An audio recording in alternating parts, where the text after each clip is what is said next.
so useful as the period in the run-up to the election got closer and closer to the election. No one wanted to talk, no one wanted to listen.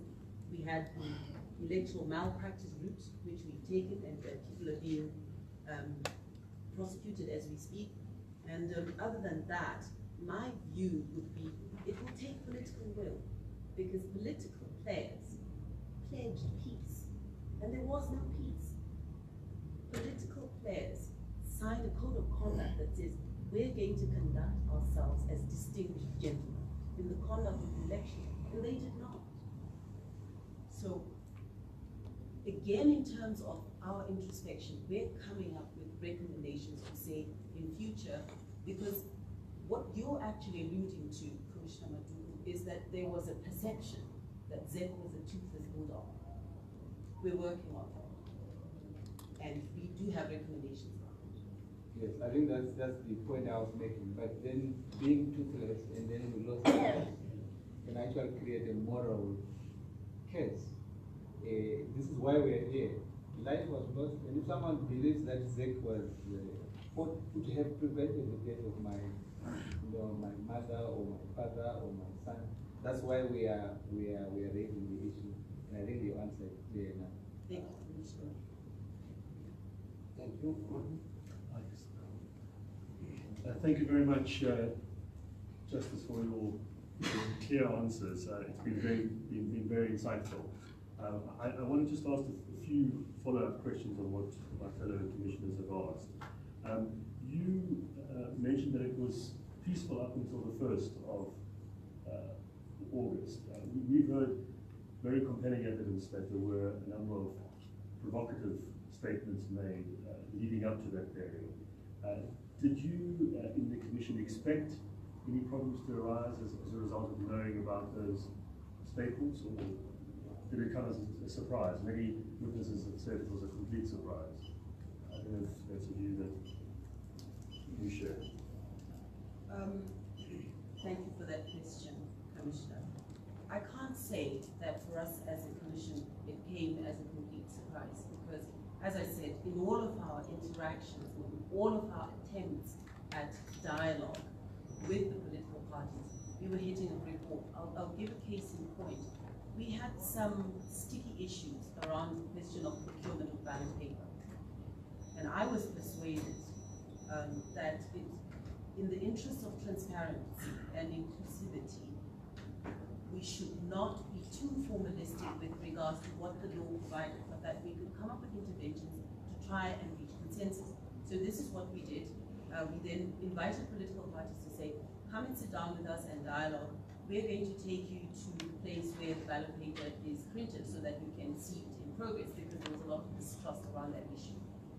The main players, or the persons responsible for the degeneration of the situation, they never attended any of the low-level meetings that we would hold. So we would hold meetings, we would agree this is how we're going to go about it. We meet at 8 o'clock, we go into the premises. They would wait until the intervention was in progress.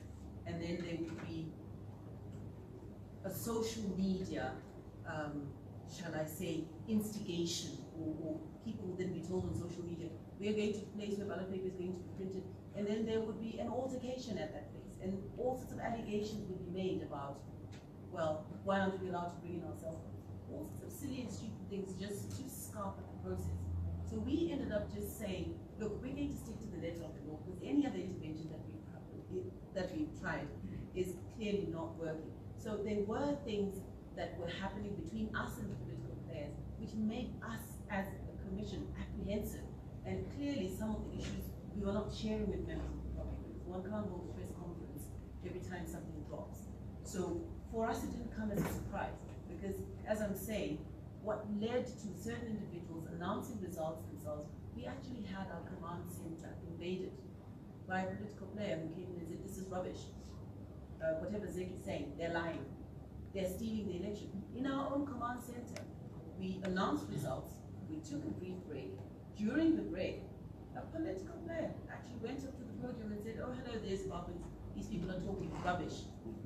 So this actually happened. So for us, we were apprehensive because we knew what was happening behind the scenes. We also had representatives of that particular political party causing chaos as we were trying to collate the presidential election results to say, well, you can't announce results until we sign something that says we agree with the results.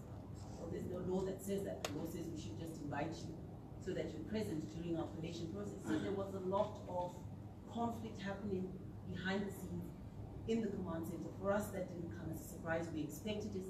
They told us enough times that if their own candidate did not win, there was going to be chaos. Thank you. That's very helpful, because what we as the commissioners are trying to drill down to is what did work, if anything. It sounds like whatever you tried was not going to succeed. What do you think could work in the future, given that you've highlighted there's this historic lack of trust, we can see from the evidence, deep polarization. How is it possible to overcome these obstacles? It's a tall order for us as commissioners to have to consider. Any help that we could get from those so experienced as you would be much appreciated. For us, purely as an electoral management body, as I've said, we're in the process of introspecting, and we're coming up with intervention. I have actually consulted, we have something that's called the ZEC Electoral Commissions Forum. We're trying to learn some lessons from our sister EMBs in the SADC region to say, how do they deal with those conflict situations? And we're trying to incorporate them and make them part of the recommendations that we're going to make to Parliament to say, look, in order to avoid such conflict in the future, this is what you need to do. I'll just give a very simple example. During the time when we were having conflict around procurement of ballot paper, we would have political parties saying, well, in Zambia, in order to avoid conflict, they sponsor members of political parties to go to Dubai and stay in a hotel for 30 days while the ballot paper is being procured and printed. All right? So I had occasion to talk to the current chairman of the Zambian electoral management body, and I said, Chairperson, can you tell me how it works? Was it a law? Did you have regulations around it? How did you choose who would get to spend a month in Dubai at taxpayers' expense? And he said, you know what, Judge, we've since scrapped that because we found it wasn't working in Zambia. But during the 2018 elections, we had certain players say, we want to do what is done in Zambia. So what I'm saying is, we're trying to learn from our sister commissions, we're trying to learn about how they're doing it so that we incorporate it and make recommendations to Parliament so that it becomes part of the Electoral Act and hopefully minimize conflict around such issues. And then just finally, turning to the violence on the 1st of August itself, you clearly very strongly condemned the killings, and you gave some causes. I noted them down. I might have missed some out, but there were three, I thought. The first one, deliberate disregard for the election law. Secondly, that the MDC was mobilizing against the Commission, in particular targeting women. And thirdly, that there should have been a recognition that violence should not have been used to change the election laws. It should operate through Parliament. You didn't make any mention of the role of the army or the police in this. I just wanted to know whether what they did from what you know, what you saw, complicated your role at all. Did it affect what you did on the day or day after? Thank you very much for that question, Commissioner. The Zimbabwe Republic Police is a vital part of our electoral management process. I think the Commissioner General of Police gave the numbers of police officers that were actually deployed to assist us during the election period. I think we had 5 police officers at every polling station. Multiply that by 11,000 polling stations, and you can get the level of commitment and deployment in terms of manpower that came to us from the Zimbabwe Republic Police. They assisted us to guard the polling stations, to guard the ballot papers. They were present on polling day. So we rely heavily on the Zimbabwe Republic Police. In fact, they also even assisted us to guard our premises, particularly our head office, when we were being overrun. We were picketed, we would call them, and they would come. So in fact, I found the presence of the Zimbabwe Republic Police, on the contrary, actually quite comforting. With regards to the particular events of August the 1st, as I said in my statement to the Commission, I was in the command center, and then we only received reports about what was happening on the streets. So I didn't actually experience it firsthand. I was watching it on television, sitting inside the comfort of the command center. What I know is that this country has laws around issues of riots and crowd control, and that those laws, whether or not those laws were actually flouted or whether they were actually followed, I think it's for this commission to decide. But speaking on my own behalf and speaking for myself, having been subject to a siege by a rowdy mob, I don't want to judge those who were on the ground in this situation in action that they took.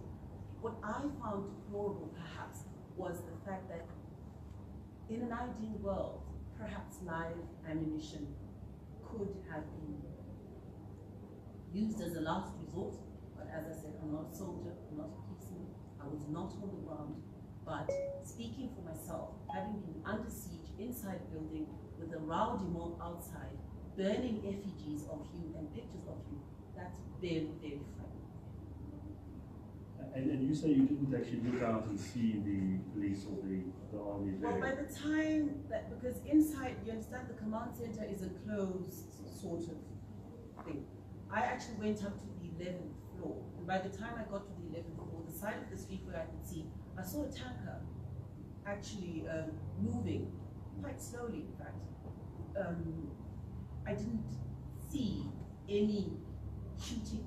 I saw a tanker chasing people as they were running along the street. In fact, it was moving slowly and people were running frantically by the side of the road, and the tanker was moving along. There were no soldiers outside the tank. I didn't see the soldiers inside the tank, and I saw that from the 11th floor about 10 minutes after the whole incident started. So I didn't see any shootings. And did you hear any shots being fired at that time? Not from the command center where I was, I didn't. Thank you very much for your answers.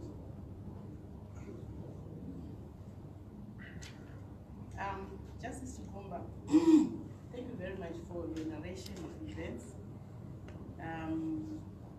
My question is on paragraph 14 of your affidavit which you submitted to the commission. You are indicating that the publication of constituency results was progressing very well. We got information, I think we got that from one witness in Bulawayo who was vehemently complaining about results of 2 constituencies in Harare which had not been received, yet those from as far as Mzarabani and Lupani had already been announced. Maybe you would want to explain that for the benefit of the public and for the Commission. Thank you very much for that question, Commissioner Miller. What actually happens in terms of results transmission is this: at 7 p.m. polls are closed, polling time is over. Each polling station has an obligation to count the votes cast in the ballot box. But that's not the only thing that they're doing inside the collation center. They're also looking at residue. As you know, ballot papers are serialized, isn't it? So they actually also verify the serial numbers, because before polling starts, every agent who's inside that polling station will have taken down the serial numbers of all the ballot papers for accountability purposes, to say we had 20 ballots, serialized 1 to 20, we had 15 votes, 2 spoiled ones, and residue. You understand? So depending on whether or not those who are observing at that particular polling station are in agreement about the serial numbers, are in agreement about the number of votes cast, are in agreement about spoiled votes, are in agreement about residue. Some polling stations actually take longer to compile their V11s, and the procedure is then everyone who's inside the polling station during counting actually signs off on the V11. By signing or appending your signature to the V11, you're saying, I agree with everything that has happened inside this polling station. I agree that there were 10 votes. I agree that there were 3 spoils. I agree that there were 2 residue. You understand? I also agree with the serial numbers. So the presiding officer has to give everyone inside that polling station, even if there are 18 of the you have to give everyone inside that polling station a chance to verify the serial number. Now, Harare being Harare, Harare is the largest province. Out of all of our 10 electoral provinces, Harare is the largest province. And Harare being the capital, Harare had the highest number of observers. So there was much more conflict in Harare inside the polling stations. It wasn't just a question of, well, Harare is within walking distance of the command center. There were people inside the polling station who were querying every single ballot paper and exercising their right to verify the serial numbers. So quite clearly, the results for Harare province, actually most of the results for Harare province came in last. It's bigger, it had more polling stations, it had more observers, it took longer to verify. So you cannot compare, for instance, with Massachusetts North, which probably has just a few polling stations. Those results would have gotten to us much faster. And what we wait for is to say, wait to hear, is there any polling station where someone has declined to sign the V11 form on the basis that they don't agree with the results? We never got any such reports of anyone refusing to sign the V11 form. They've all agreed, but the process takes time, and we're required to give them sufficient time within which to verify. It was also given to the commission that when the MDC Alliance were marching, they were talking about stealing of the vote. Is it then your evidence that your processes, the way you do your things at ZEC, it is possible to steal a vote, or it is possible? I would say it's impossible to steal a vote. As I've said, I've just gone into detail. I've just gone into detail to explain to you the procedure, to say everyone who was observing. We had international observers, remember, for the first time in quite a number of years. We had regional observers, we had domestic observers, we had our own staff inside the polling stations. Not a single observer refused to sign off against the V11 forms on the basis that there was something untoward inside that polling station. Because the reports that we look for administratively is to say, at a polling station in Chitumbiza, Mrs. Nyemba, who was an observer, said she wasn't happy with the count, she wasn't happy with the serial numbers, there was a ballot paper missing, therefore she refused to sign the V11. Everybody inside each and every polling station signed against the V11 form, and this is the original evidence. The V11 is evidence of what happened inside each polling station. So as far as I'm concerned, no one exercised their right to challenge what had happened inside polling stations. And as far as I'm concerned, our administration of polling stations was perfect because they all signed.